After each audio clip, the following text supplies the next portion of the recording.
Hello, hello. Good morning, good afternoon, good evening, wherever you are in the world. Welcome to Real Tech, Real Talk, a podcast from cxpose.tech. Today, we are diving into the dynamic landscape of leadership in the digital age with a special focus on women in leadership. Joining us today is a seasoned woman leader who will share her personal journey, insights, and advice for navigating the complexities of leadership in the digital era. Angeline Alexander, Executive Product Owner of the Strategy Team at Bankwest.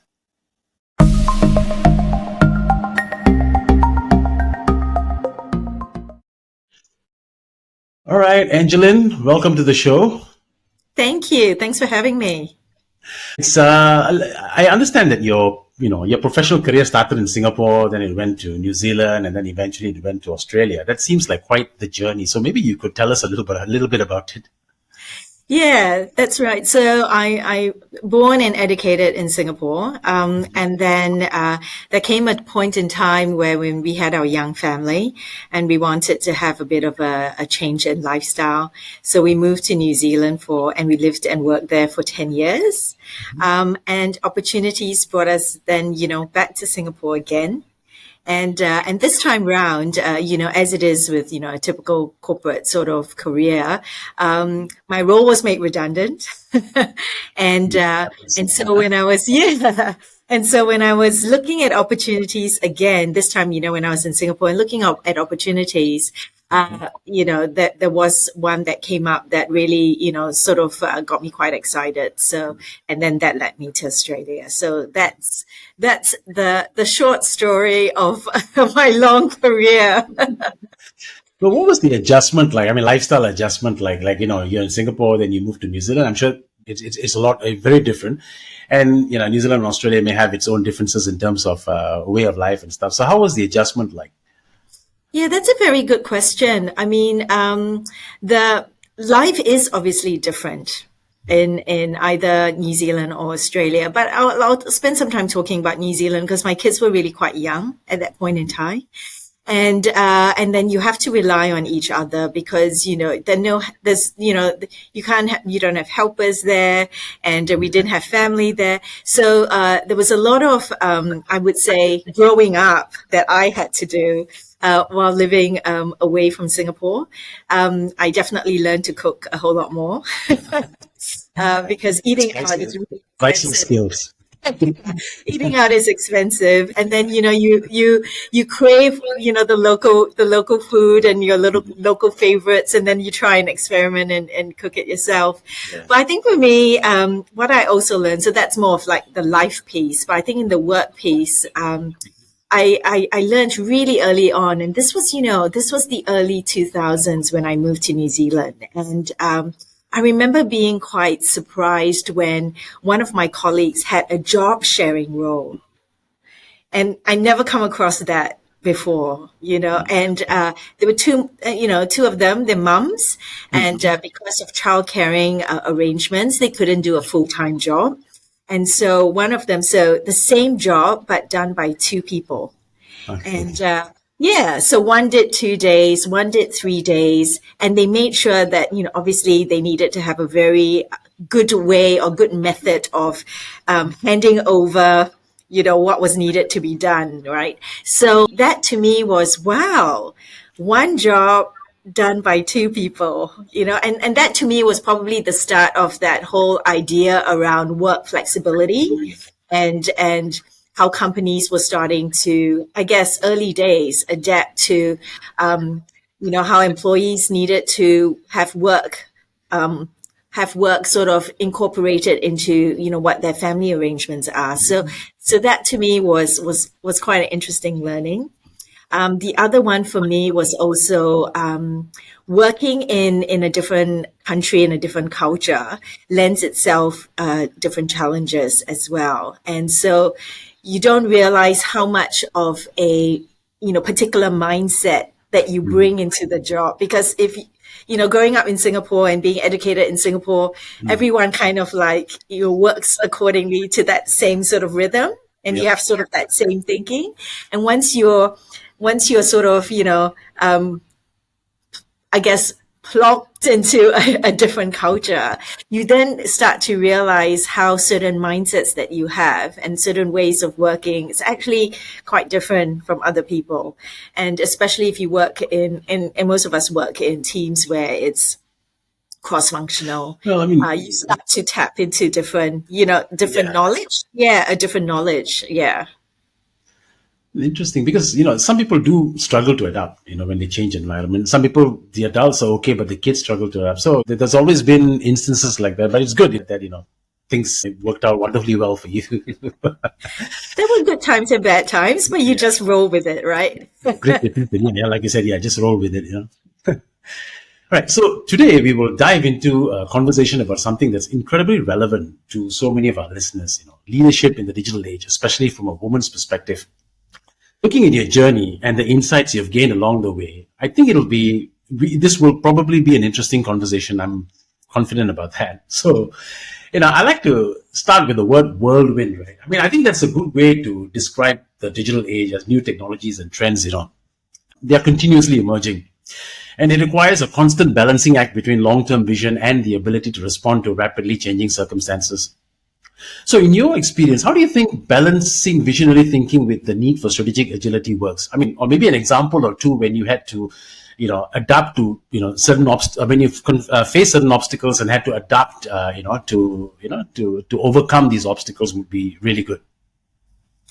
Yeah, it's a really good question and something that I've reflected on a bit as well.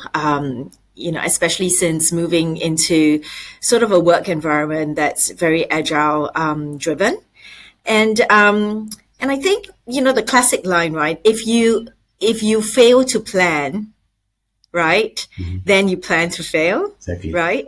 So I always believe that, and most people think that, agile means you just go, do, go from that to that to that. And actually, if you understand the agile methodology, there's a lot of planning involved, and there's a very clear view of what you're delivering to. What is that strategic direction? What is that North Star? What is that guiding direction? Yeah. But some people have the view that it's all just, you just do things as you go and you go with the flow and stuff. There's actually, so if you know agile methodology, it's really quite structured in that way. So personally for me, I often try, and so it's a bit ironic because I actually feel sometimes it's good to go slow to actually go fast. Yep. Let me explain that for a sec.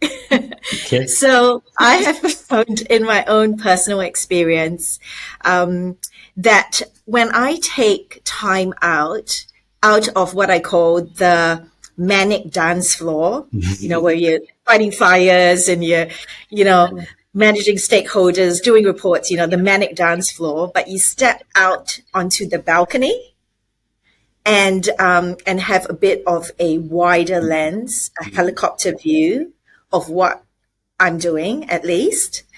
I often really get clarity around where I need to go. Or is the direction that I'm currently working on manically the right direction? Is it moving things in the, sort of where the guiding star is, the North Star? And so I deliberately set about half an hour each day in my calendar to really set aside that time and that consistency of being on that balcony. So I actually call it on the balcony time.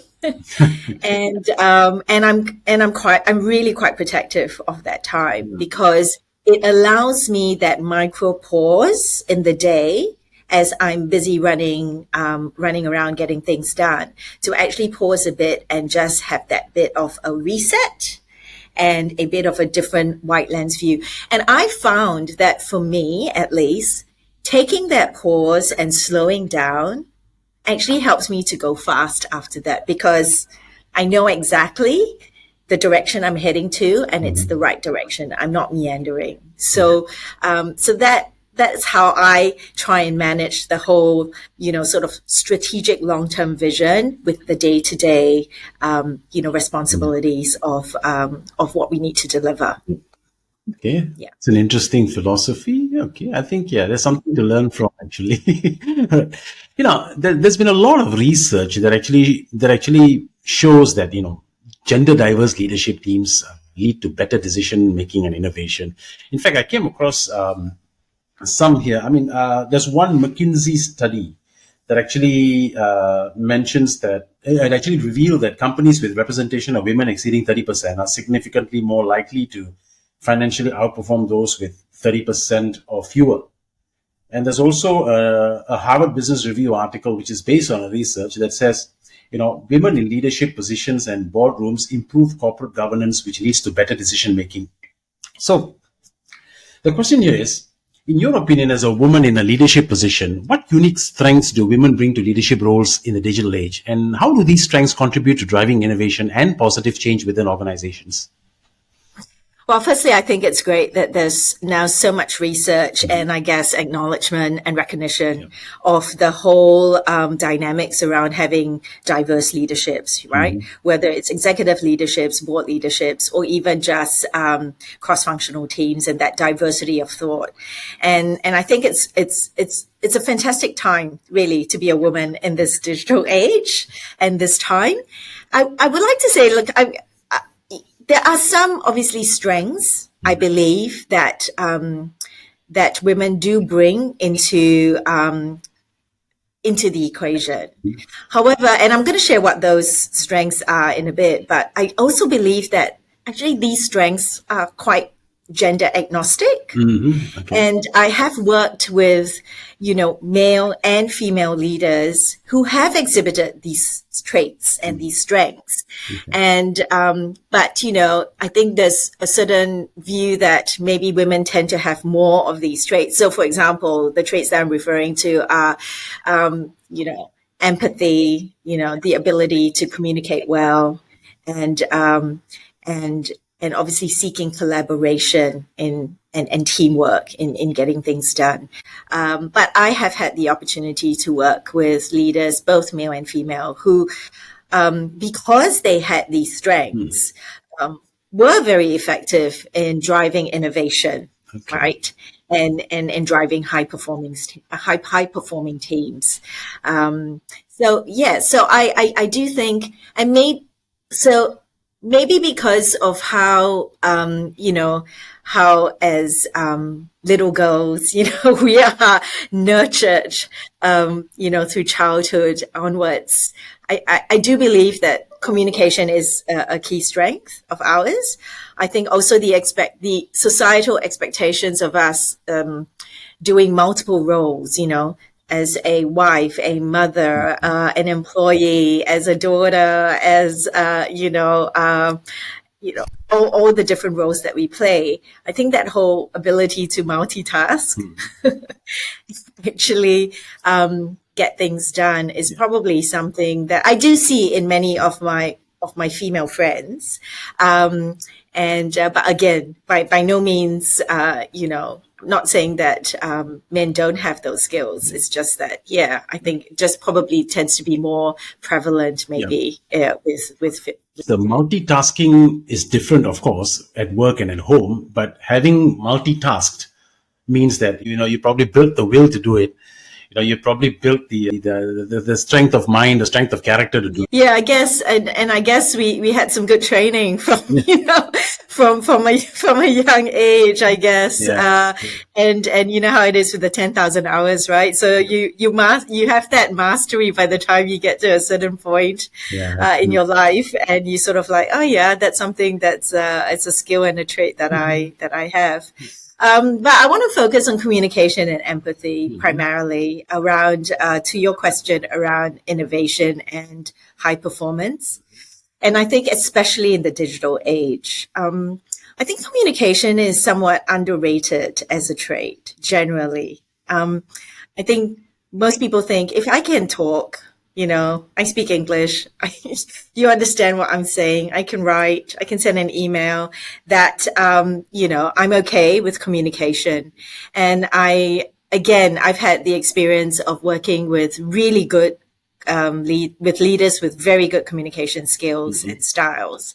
And you can see that, the huge impact that makes in terms of being very clear with the objectives, the vision direction, what is expected from the team, even motivating team members. You can actually see the difference it makes when a leader is actually a good communicator. Yeah, because there's no ambiguity, right? Because there's clarity. Yep. So, and I think linked to that is this whole trait around empathy as well, because you can be a good communicator, but at the same time not lead with heart. Yep. And again, also, in my years in the corporate life, I have worked with leaders who are very good communicators, but maybe not as strong in the heart area. And again, especially I think in these times where you do read about the different generations, right? The millennials versus the Gen Zs, and then you have your alphas and so on. I think and we've got younger colleagues coming into teams. They do expect, I guess, in terms of a work environment that gives them that psychological safety, that they can be themselves, they can be their true selves and bring their true selves to work. And I think that empathy and providing that empathetic safety net for teams is really important in getting individuals to go above and beyond what they can do and reach for the stars, because they know that their leader has got their back. They trust their leader, and they know that they can be vulnerable with their leader as well. So it's not just in the good times where I'm performing and it's all good, but even in times where I've made mistakes, or I'm really struggling to get this piece of work done, or I've got some personal issues that's really impacting my work. There's that sense of, we talk about work as a family, and there's that sense of I spend so many hours at work that I've got a leader that I know I can trust and has got my back. And I think that's really important from a delivery of from providing an environment where teams can then go and perform their best, but then also bring in their best ideas in terms of innovation. Yeah. Interesting. Now that you've mentioned leader, the path to leadership is rarely smooth, right? Especially for women who often have to overcome, additional hurdles like unconscious bias and maybe some outdated stereotypes, So, and there are many others, of course. So, have you personally navigated these obstacles in your career journey? And what advice would you offer to other aspiring female leaders who are looking to make their mark in whichever industry? Yeah, I have to say I haven't experienced any discrimination through my career, so I can't say that here's my sad story. Sorry about that, but I think for me it's been about I think that there's always going to be that unconscious bias. Whether it's gender related or, other or, unconscious bias to age, etc., right? Different sort of, biasness that I think exists in any human being. I think we all have our own bias. But I strongly believe in, taking control of your own destiny. And so for me, I guess it ties into the whole piece around, I advocate building like a personal brand, And maybe that's because when I started my career, I started in marketing. And when you start to, pull together customer propositions and you market a brand, you then start to think about, what is my brand? What is my personal brand? What do I stand for? And what does my brand say about the values that I hold dear? And I feel that that's obviously something that's a work in progress. But if people start to think about, so for anyone for your listeners who are listening and they're thinking about, how do they navigate the challenges in the corporate world through, unconscious bias, I think that whole piece around your personal brand is really important. I feel that that has helped me because I took a look at what I wanted to stand for, what my values are. Mm-hmm. And then from there, I started to build a credibility around that. And of course, very much part of the personal brand is, you got to keep learning, you got to keep keeping up, keep up to trends and what's happening in the leadership space, but also in the knowledge space as well, because things are happening really quickly and the innovations are really, at an accelerated pace, through the digital field. And then the other piece as well is never underestimate a network. Mm. And that's a network of male and female leaders. So whether it's coaches or mentors or advocates, I've had some really good mentors in my career who have helped me think about my career path, my ambition, but have also opened doors, opportunity doors for me as well to try new things and to explore different parts of my career. So I'm really grateful for that network of mentors and coaches. Interesting take. Good stuff. We spoke about empathy earlier. You mentioned that some leaders who are good communicators, but not necessarily good with the heart kind of thing. I've been in organizations where leaders go on and on and on and on about empathy. All right. That it's one of the most important pillars of their, work culture, defines their work culture and all that stuff, only for it to be just a load of rubbish because it's never really practiced and it's all just talk. I've seen that many, many times to a point that, it's like when people talk about it, when people talk about how important empathy is and in certain places, you just don't buy into it anymore. But I think it's safe to say that empathy is a cornerstone of effective leadership. I mean, like you said, it's important to have that quality in you as well, because it enables the leaders to understand and connect with their team on a deeper level. But it has become more challenging today, right, with remote and hybrid working becoming the norm. So I'd like to get your thoughts on fostering a culture of empathy and empowerment within your teams, especially in the remote and hybrid work environments. Yeah, it is challenging now with hybrid environments for sure. Because in the past, everyone just came to the office 5 days a week, right? And we all sat in the same area. So you often have like these corridor conversations and you build rapport, you go out for lunch together, and stuff like that. But now it's like different people have different days in the office. So it is challenging, for a leader these days. So how do you build team rapport and how do you continue to drive performance through the team?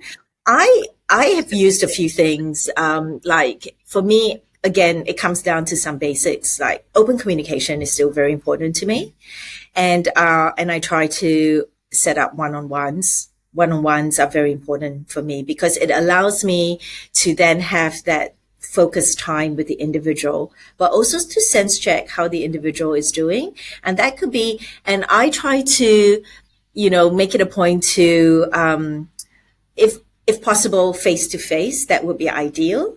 But if it's not possible these days, with virtual, it's just as good, right? So I really try and make sure that one-on-one time is put in place on a regular basis so that I can check in with team members. But it's not just, I've got the one-on-ones and tick the box. It's what you put into the one-on-ones that's also important. Yeah. Otherwise it's just, okay, tick the box. So there are a few things that I try and make sure that obviously there's the work conversation, how things are going with what's on their plate and any roadblocks that I need to help them with, because that's the whole point. The other piece is also to check in on like how they're doing generally. And that's really, I believe that, how you are at work obviously is dependent on also what life is serving to you and how, whether life is good or maybe life is challenging, that has a direct impact on how you are at work. So I do make sure that one-on-one time is that also that time to just find out how they're doing, how's their family, and take a real interest in team members. And also use that time to look at their personal development plan, not in every single session, but regular check-ins on that one. And I find that, especially, as a new leader coming into the organization, that really uncovers a lot, because once you start talking to people about, okay, where do you see your career from here? Like, what's your next role? What do you want to achieve for work? Suddenly, all that gets unpacked and you understand the person a lot better. Empathy is about treating everyone with their own uniqueness and distinctive personalities in terms of what they want to achieve. Yeah. Okay, good stuff. This has been fun, but I want to add a little bit more fun to it by asking you that, if you could, have coffee with any historical figure, who would your choice be? Dead or alive, right? Dead or alive, doesn't matter. Probably dead, if it's very historical. Wow, that's so sad. But yeah, okay. Mine's, he's gone a long time ago, but it would be Leonardo da Vinci. Leonardo da Vinci. Okay. Yeah. Yes. Why would that be? Why would he be a choice? Always been fascinated with him in particular, because he's touted as the Renaissance man. Okay. And but we know him mainly for obviously his artistic abilities, like the Mona Lisa, for example. But he also had all these sketches of like modern engineering machines, like flying machines and scuba diving gear and all that. He had all these sketches, and so he was a bit of a science and arts man. And I thought having coffee with him would be interesting, because I would say to him, those sketches that you did, look at how it's all. This is what it looks like in reality. And I would love to see what his reaction would be on that front. Would he critique it? Would he say, oh my gosh, that's even better than what I imagined? And, and I would like to understand, how did he actually have this love for arts and science? And this blend of the both together, I'd be just highly curious around what that meant for him, not being like 100% arts person or 100% science person, but to have that blend, what that meant for him in those times when he was around. Yeah. So that would be my choice. See, it's a lot of fun trying to imagine this, isn't it? It is. Yeah, it was a lot of fun. Thank you so much, Angeline, for joining us on this discussion. It's always interesting to reflect on the importance of gender diversity in leadership. Thank you. Thank you for having me, Kumar. Thank you. Embrace the challenges, learn from your experiences, and never stop pushing boundaries. The future of leadership is bright, and it's yours for the taking. Thank you for watching. Please check out cxpose.tech on LinkedIn, YouTube, Instagram, and our website, cxpose.tech. The links are in the description. I'll see you again in our next episode with more tech and more talk.